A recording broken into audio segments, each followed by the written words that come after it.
Picture this. It's the night before a big project is due.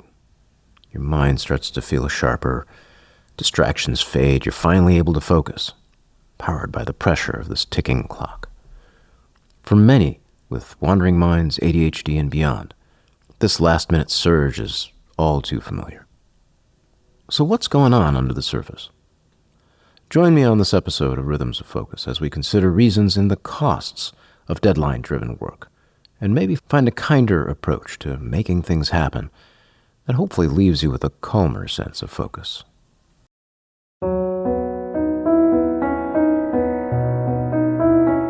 Welcome to the Rhythms of Focus podcast for wandering minds who are tired of feeling that they have to force themselves to make things happen.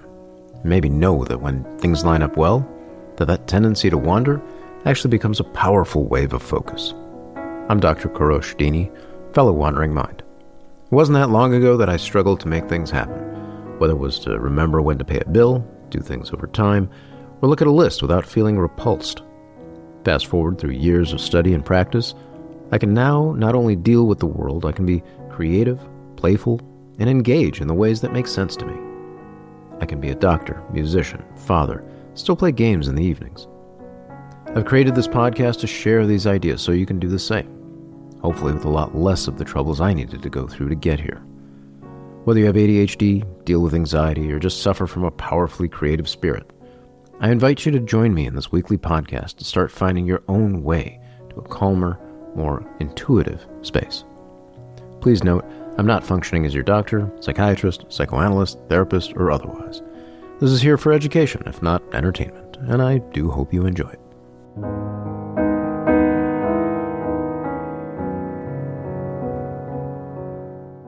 When we can't seem to get ourselves to do things, whatever those things are, we often resort to some form of force. And there's several means of force. One of them we've already looked at in episode 6, which is the moral approach. This is where we can tell ourselves to, quote, try harder or shame ourselves, among other possibilities. Another method many use is to leverage deadlines. As we go through our lives, we lose things, forget things, have trouble starting and stopping, and more. Often this leads to feelings of guilt and shame. Every attempt and injury worsens our wounds and the world becomes that much more dangerous. It's difficult to know where danger is, but it always seems to be there, having got ourselves into trouble many times over throughout our lives. So we're always on the hunt for danger, sometimes believing or even finding ourselves to be the source. We can wonder, what am I missing? What am I doing wrong? What can I do now that would hold off the most problems? Another name for this is fight or flight. Activated by the sympathetic nervous system, fight, flight, and you could also add freeze, is usually a state of mind and body that comes and goes, engaging us as we need to survive. It's a state in which we might feel charged. We can often leverage this, hoping that this danger feeling can be an anchor. This is where the deadline steps in. Very often those with wandering minds say, I need a deadline to work. A deadline gives us that handle on the danger that we need. It says, I finally know what's dangerous. And we can keep it in front of ourselves as this buoy of reality, not daring to let it go.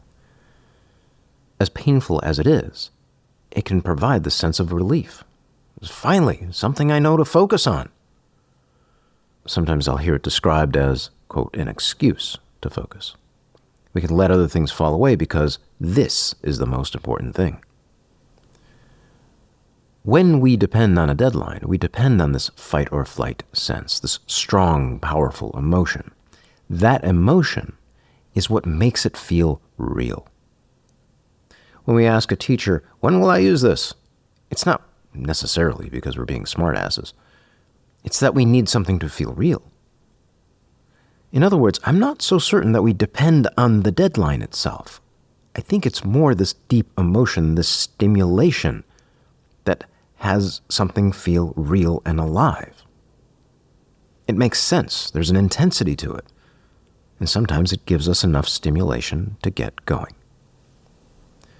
Unfortunately, a deadline is also a dreaded and painful master to work for. demanding and uncaring about the inevitable other things that life throws our way.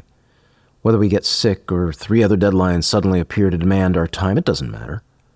A deadline consumes our time and attention now and rarely cares about anything else in our lives, let alone the sense that it's hard to gauge how much time it might take to do a thing, and so our work becomes compressed, tense. Still, if it's the only thing that we've managed to make work, maybe it's better than nothing. But now, because we sense danger is ever present, or if it's not there, we're looking for it, we're essentially leaving the fight-or-flight switch in a chronically on position. We've in fact created a system that is dependent on anxiety. For example, when you say, "I'm fine, I don't need to think about this right now because it's not due yet." All we're doing is applying a brake to the fuel of anxiety. Anxiety is the center. It's waiting for something to overwhelm the sense of "I'm fine" to tip over into "I'm not fine" to tell you when to start. From chronically being in this fight-or-flight state, further hindered by the wandering mind and its own tendencies, we can cycle then between this deep frenzied work and then exhaustion and scatter. Continued attempts to force focus often lead to this painful exhaustion and injury to our sense of agency, as I described in episode 9. Because it's painful and exhausting, our body adapts defenses. We need to find relief somewhere. It's not just that we seek relief, it's that our bodies may even force us into a state of relief. Out of energy, our bodies seek some form of recovery almost regardless of our will. Unfortunately, like many psychological defenses, that type of recovery is not always beneficial, nor is it always conscious. The crash into the couch waiting for the next deadline is barely a rest. But I do believe there's a better way. And let me give you this takeaway to consider here. You might look at relying on deadlines then as this source of urgency to get things done, but as I mentioned, it leaves us in this chronic state of anxiety and self-doubt.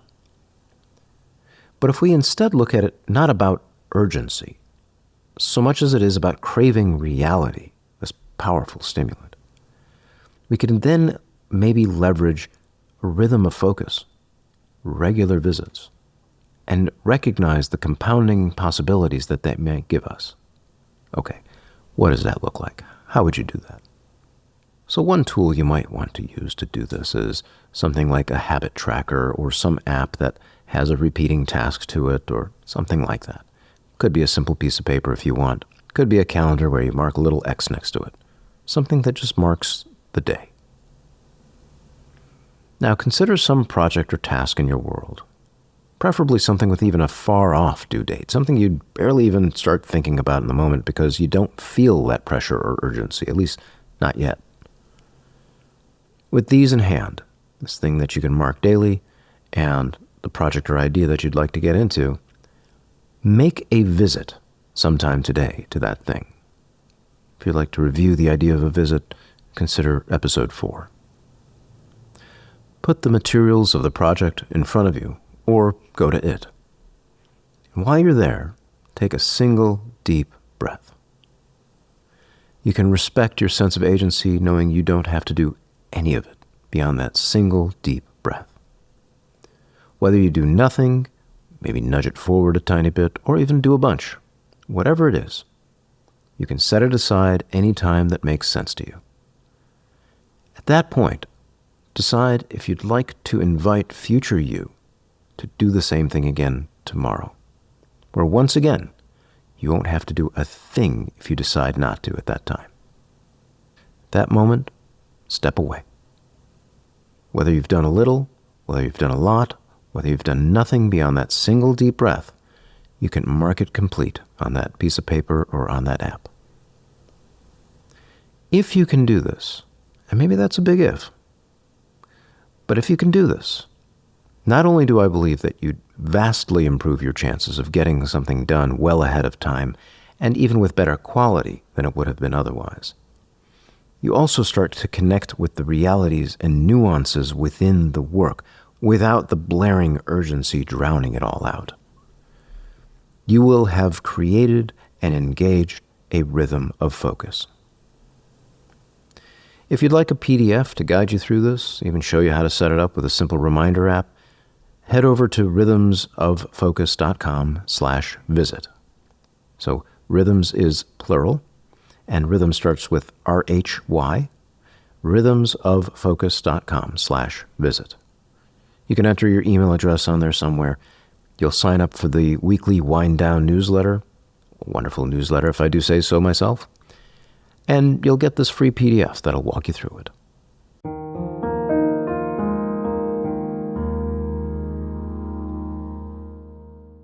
Passion can be a powerful organizing force for a wandering mind. A daily visit to something that we find to be meaningful within us helps us connect with those feelings of reality. I remember reading years ago a copy of Ray Bradbury's book called Dandelion Wine. I remember nothing about it other than this emotional sense of warmth. The phrase, "putting on a comfortable pair of old gym shoes," comes to mind. The following piece is called Dandelion Wine, named after the book. Music tends to be this nuanced language when it comes to convey the feeling that I remember of that book. It's in B-flat major, 6/8 time. I hope you enjoy it.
If you've enjoyed what you've heard today, kindly subscribe, rate, review with whatever app you're using.